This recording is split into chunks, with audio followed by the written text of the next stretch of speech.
আসসালামু আলাইকুম। হাসান পিজিএন লফট থেকে আপনাদের সবাইকে জানাই স্বাগতম।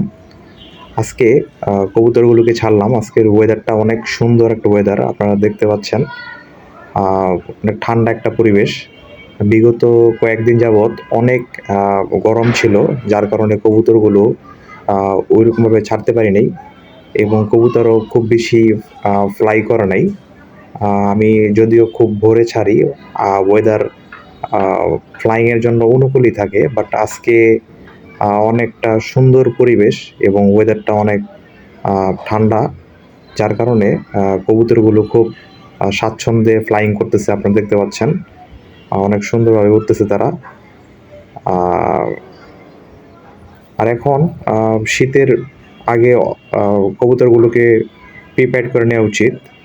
তো সেজন্যই কবুতরগুলো কে ছেড়ে দিলাম এবং অনেক সুন্দরভাবে উঠতেছে। এখন হচ্ছে আমার সবজি রেসারের যে বেবিগুলো আছে এগুলোর আপডেটটা দিব। আপনারা দেখতে পাচ্ছেন ওরা আস্তে আস্তে বড় হয়ে যাচ্ছে মাশাআল্লাহ। আর ৫-৬ দিন, হাইয়েস্ট ১ সপ্তাহের মধ্যে ওরা ফ্লাইং করবে ইনশাআল্লাহ, আশাবাদী। আজকে এই পর্যন্তই, আবার দেখা হবে। আসসালামু আলাইকুম রহমতুল্লাহ।